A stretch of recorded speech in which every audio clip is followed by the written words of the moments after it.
Hello and good evening viewers, कैसे हैं आप लोग। स्वागत है आपका शेयर बाजार ज्ञान की एक और वीडियो में। और आज की इस वीडियो में हम बात करने वाले हैं केआरबीएल लिमिटेड के शेयर के बारे में। 393.6, one of the largest rice exporters and producers in our country. और केआरबीएल के लिए एक नेगेटिव खबर जो है मॉर्निंग में आज दोबारा आई है। Last month non basmati rice के ऊपर में हॉल्ट लगाया गया था, और इस बारी जो बासमती राइस है उसके ऊपर में और पारबॉइल्ड राइस के ऊपर में भी कुछ रिस्ट्रिक्शंस आई हैं। तो समझेंगे डिटेल में पूरी खबर क्या है। साथ ही साथ में चार्ट्स देखेंगे केआरबीएल के, और देखेंगे कि वहां पे क्या दिक्कतें आ रही है स्टॉक को, आने वाले समय के अंदर में क्या करना चाहिए, सबका सब हम लोग इस वीडियो में कवर करेंगे।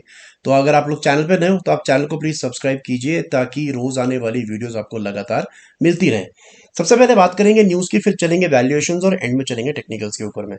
तो सबसे पहले हम न्यूज की बात कर लेते हैं। तो जुलाई के थर्ड वीक के अंदर में एक न्यूज आई थी पिछले महीने, जहां पे सरकार ने ये कहा था कि नॉन बासमती राइस का एक्सपोर्ट हम बंद कर रहे हैं, क्योंकि एल नीनो का डर है। एल नीनो यानी कि बारिश कम होना, साथ ही साथ में जो चावल का जो चावल उगता है उसके अंदर में कमी का ऑलरेडी अनुमान लगाया जा रहा है। तो सारा का सारा चावल हम बाहर ना भेज दें, और हमारे यहाँ पे राइस जो दाम है वो बढ़ ना जाए, इसीलिए पिछले महीने सरकार ने ये कदम उठाया था कि नॉन बासमती राइस जो है वो हम एक्सपोर्ट बंद कर देंगे। उसके बाद में आज मॉर्निंग में खबर ये आई कि जो पार बॉइल्ड राइस है, पार बॉइल्ड राइस के ऊपर में भी 20% एक्सपोर्ट ड्यूटी लगा दी जाएगी फॉर द एक्सपोर्ट्स, लाइक जो बाहर भेजते हैं उस पर एक्सपोर्ट ड्यूटी लगा दी जाएगी। साथ ही साथ में एक और उन्होंने बोला कि बासमती राइस का जो एक्सपोर्ट है, जो कि कंसाइनमेंट $1200 से कम का है, वो बंद कर दिया जाएगा, वो अलाउ ही नहीं किया जाएगा। तो ऑब्वियसली बात है, ये केआरबीएल के लिए एक नेगेटिव खबर है, बिकॉज इनका काफ़ी जो काम है वो एक्सपोर्ट से चलता है। तो यहाँ पे एक थोड़ा सा नेगेटिव रिएक्शन हमारे को देखने को मिला। उसके बाद में जो मैनेजमेंट है उन्होंने भी कुछ इंटरव्यूज वगैरह दिए, उसके अंदर में उन्होंने कहा कि फर्क तो पड़ेगा, लेकिन ऐसा कोई बहुत बड़ा फर्क नहीं पड़ेगा, एक मिनिमल सा इम्पैक्ट पड़ेगा, बिकॉज पहली बात तो ब्रांडेड कैटेगरी है हमारी। और उन्होंने ये भी कहा कि 90% से ज़्यादा जो हमारा एक्सपोर्ट होता है बासमती राइस का, वो $1200 के ऊपर का ही होता है, और उसके ऊपर में अभी तक कोई भी रिस्ट्रिक्शन जो है लगाया नहीं है। मोर ओवर, जो ये रिस्ट्रिक्शन अभी लगाया हुआ है ये 15 अक्टूबर तक लागू है, और 15 अक्टूबर तक नए जो उत्पादन है, सप्लाई है, वो चालू हो जाएगा राइस का। तो हो सकता है उसके बाद में ये चीज़ कंटिन्यू ना हो।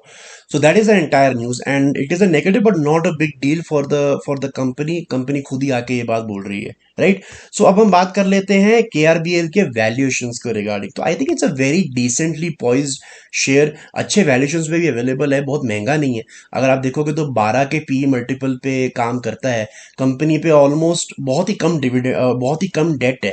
अगर आप देखोगे तो 0.05 का debt to equity ratio, which is very very healthy. और अगर आप यहाँ पे जाके इनका डिटेल पढ़ेंगे बैलेंस शीट के अंदर में, so you can see that the debt बहुत एक पूरे लास्ट 12-13 क्वार्टर में सेकंड बेस्ट क्वार्टर है इन टर्म्स ऑफ बोरोइंग्स। सिर्फ 250 करोड़ का बोरोइंग है, और जो रिजर्व्स हैं इनके, वो अभी तक के सबसे हाईएस्ट लेवल के ऊपर में है। 4500 करोड़ से ज़्यादा का रिजर्व जो है कंपनी के पास में पड़ा हुआ है। तो बहुत ही एक स्ट्रॉन्ग बैलेंस शीट है। खाली इसमें प्रॉब्लम ये है इन शेयर्स के अंदर में कि थोड़े सीजनल होते हैं। कभी कोई राइस के अंदर जैसे अभी हो रहा है, कोई पॉलिसी आ गई, कुछ आ गया, तो टेम्परेरी ऊपर नीचे हो सकता है। बाकी शेयर के अंदर में कोई दिक्कत नहीं है। वैल्यूएशंस की भी अगर हम बात करेंगे तो 12 के पी मल्टीपल पे जो है स्टॉक काम कर रहा है।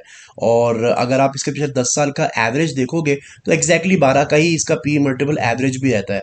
सो वैल्यूएशन के लिहाज से भी इट इज डिसेंटली पॉइज्ड। हालांकि मैं तो ये कहूंगा कि जैसे अभी ये 390 पे चल रहा है, राइट।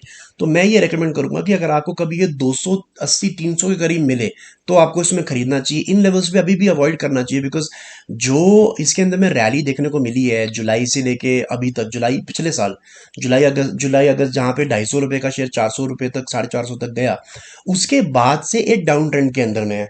बिकॉज अगर आप स्पेशली 2023 देखोगे तो the stock is continuously making lower highs, right. अगर आप यहाँ पे ट्रेंड लाइन बनाना चाहते हो तो आप एक ट्रेंड लाइन भी बना सकते हैं यहाँ पे, पर जरूरत नहीं है। आंखों में सामने दिख रहा है ये कि जो दिसंबर 2022 का हाई था वो 445 का था। उसके बाद में जो मई का हाई था दैट वाज 421, और उसके बाद में जो अभी इसने हाई बनाया है वो लगभग 420 के करीब ही है। तो पिछला हाई पार नहीं कर पा रहा है, और कहीं ना कहीं it is also making lower लोज। अगर आप क्लोजिंग वाइज देखोगे तो लोज भी लोअर हैं। So it is all things taken into consideration, ये साफ साफ एक कंसोलिडेशन फेज के अंदर में है। तो यहाँ पे खरीद के कोई फायदा नहीं होगा, but it is a very good company, so it should be in your radar. और जब भी कोई सेल लगे, आपको बड़ा क्रैकडाउन दिखे, मार्केट्स गिरे, तो इस शेयर को एक्यूमुलेट करना चाहिए। It's a good good add to your portfolio. नीचे की तरफ में फिलहाल मेरे को इसके अंदर में एक अच्छा सपोर्ट नजर आता है अराउंड द लेवल्स ऑफ 370। 370 तोड़ेगा तो उसके बाद में ऑफ कोर्स नीचे की तरफ 340 पे भी एक अच्छा सपोर्ट है। But I don't think there is a lot of problem in KRBL. जिन्होंने लिया हुआ है एक डाउन ट्रेंड के अंदर तो है फिलहाल। तो 340 का सपोर्ट है, 370 का सपोर्ट है। बाकी ऐसा कोई अपमूव मुझे नजर नहीं आ रहा है इसके अंदर में, जब तक ये अपने पुराने हाइस को पार नहीं करता है। सो 420 के ऊपर जब तक नहीं जाता है इसके अंदर में कोई बड़ा मूव आएगा, इसकी भी संभावना कम है। तो दोस्तों ये था मेरा आज का video on KRBL. I hope आपको लॉजिक, न्यूज़, लेवल सब कुछ क्लियर आउट हो गया। कोई सवाल है आपका तो आप कमेंट सेक्शन में डाल सकते हो। मैं मिलूंगा आपसे अपनी अगली वीडियो में, तब तक आप अपना ख्याल रखें and all the best guys.